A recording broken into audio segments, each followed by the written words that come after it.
اعوذ باللہ من الشیطان الرجیم بسم اللہ الرحمن الرحیم۔ عزیزان من، آج جون 1982 کی 25 تاریخ ہے اور درس قرآن کریم کا آغاز سورہ قاف کی آیت 9 سے شروع ہو رہا ہے، 50/9۔ سابقہ درس میں دو باتیں سامنے آئی تھیں اور دونوں ہی بڑی انقلاب آفریں ہیں۔ حقیقت یہ ہے کہ ہم نے چونکہ قرآن پہ غور و تدبر تو چھوڑ دیا ہے، اس لیے ہمیں معلوم ہی نہیں، ہمیں احساس ہی نہیں اس کا کرتے کہ اس نے دنیا انسانیت میں کتنے انقلاب آفریں اقدامات کیے ہیں، کیسے کیسے نظریات دیے ہیں جو واقعی ایک انقلاب برپا کرنے والی چیز ہے۔ پہلی چیز اعتراض ہوا تھا ان کی طرف سے کہ یہ کیا بات ہے کہ یہ شخص جو نبوت کا یا رسالت کا دعوت کرتا ہے اور ہمارے جیسا ایک انسان ہے۔ کہا کہ یہ ٹھیک ہے، انا بشر مثلکم، میں تمہارے جیسا انسان ہوں، اور بار بار اس کو کہا گیا۔ کبھی غور نہیں کیا ہم نے کہ یہ بہت بڑی انقلابی چیز ہے۔ اس سے پہلے اور آج بھی جہاں بھی مذہب کا اثر ہے، انبیاء کرام کا سلسلہ تو خیر ختم ہو گیا، ان کے بعد بھی جن لوگوں کو ہم سمجھتے ہیں کہ روحانیت میں ان کے کچھ مقامات ہیں، انہیں اپنے جیسا انسان نہیں سمجھتے، وہ بھی کچھ الگ تھلگ سے ہوتے ہیں۔ ان سے ایسی چیزیں سرزد ہوتی ہیں کہ جو انہی سے مختص ہوتی ہیں، کرامات ہوتی ہیں، ایسے خصائص ہوتے ہیں ان کے جو عام دوسرے انسانوں کے نہیں ہوتے۔ یہ شخصیت پرستی ہے، یہ چلی آ رہی تھی شخصیت پرستی شروع سے۔ انسان کا شعور ابھی عہد جاہلیت میں تھا تو اس زمانے میں اس نے یہ شخصیت پرستی رائج کی اور چلی آ رہی تھی،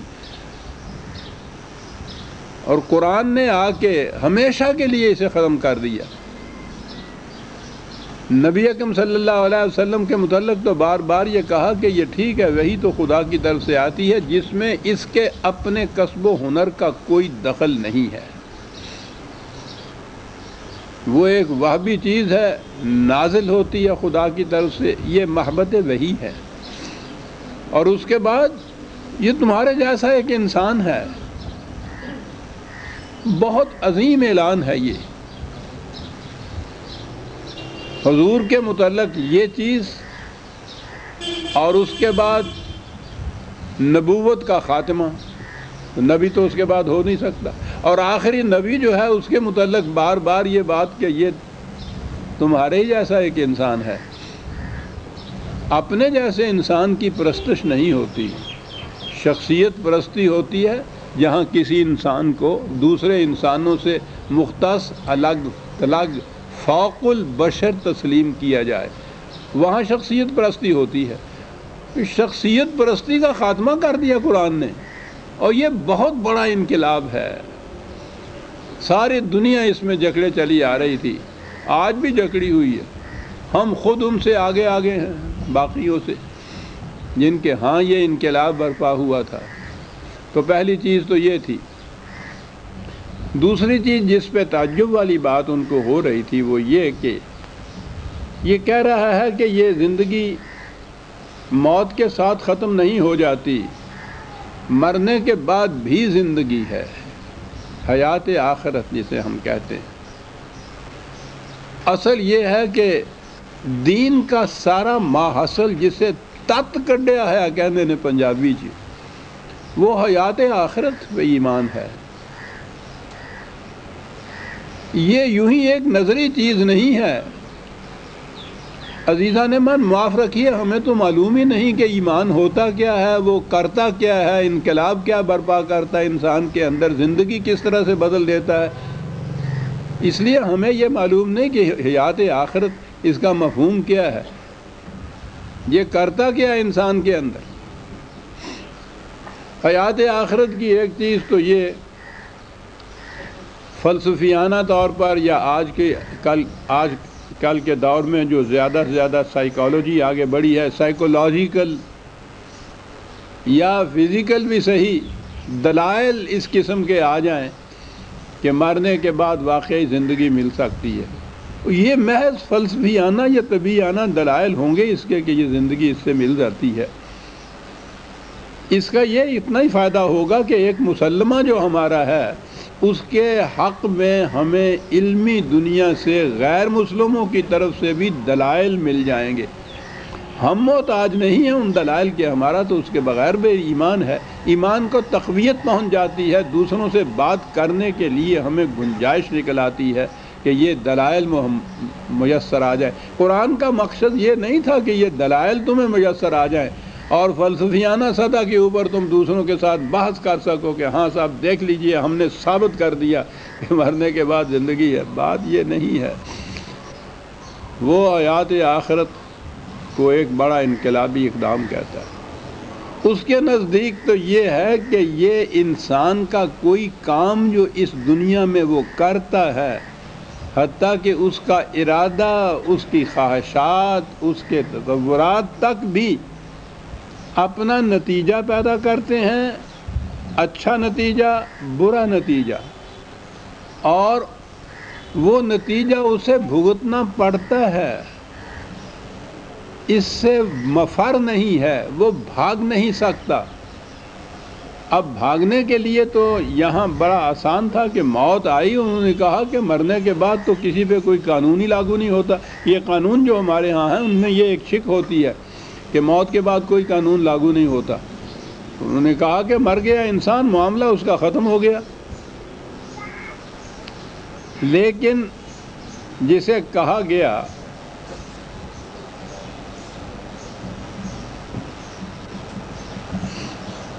کہ انسان کا کوئی عمل حتیٰ کہ اس کا دل میں گزرنے والا خیال بھی نتیجہ مرتب کیے بغیر نہیں رہ سکتا، اور اس کا مواخذہ ہوگا اور اس کو بھگتنا پڑے گا۔ تو یہ سوال یہاں سے ہوا کہ موت سے چھٹکارا نہیں ہو جائے گا، مرنے کے بعد زندگی مسلسل چلے گی،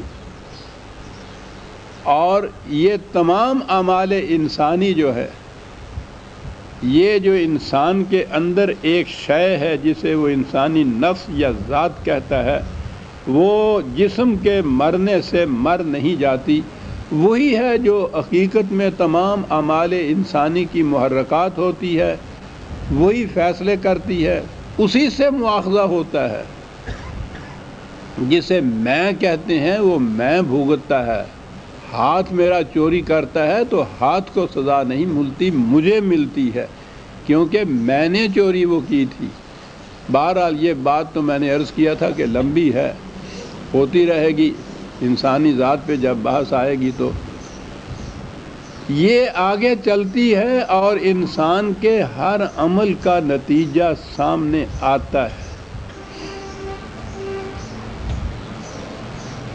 حیات بالآخرت جسے آپ کہتے ہیں، قرآن نے اس کا تقاضا ہر غیر مسلم سے کیا ہے، حتیٰ کہ یہود و نصارہ تک سے بھی کیا ہے، اور وہ تو مانتے ہیں حیات بالآخرت۔ اور اصل یہ ہے کہ دنیا میں بدھ مت جیسے مذہب کے سوا جو نہیلزم جن کے ہاں ہے کہ فنا ہی ہے ان کے ہاں، یعنی زندگی کا خاتمہ فنا سے ہے ان کے ہاں، معراج انسانیت ان کے ہاں فنا ہو جانا ہے۔ باقی تمام مذاہب کسی نہ کسی شکل کی مرنے کے بعد کی زندگی کو مانتے ہیں۔ وہ جب مانتے ہیں تو پھر قرآن نے ان سے تقاضا کیوں کیا؟ بات یہ دوسری طرف چلی جائے گی، وہ تو ان سے خدا پر ایمان لانے کا بھی مطالبہ کرتا ہے، حالانکہ یہ اہل مذاہب جو ہیں وہ تو خدا کو تو مانتے ہی ہیں، لیکن ماننا اور ماننا فرق ہے۔ پھر میں یہ عرض کر دوں اپنے متعلق کہ ہم اس فرق کو بھی نہیں پہچان سکتے، ہم نے کبھی سمجھا ہی نہیں ہے کہ ہم جو کہتے ہیں اللہ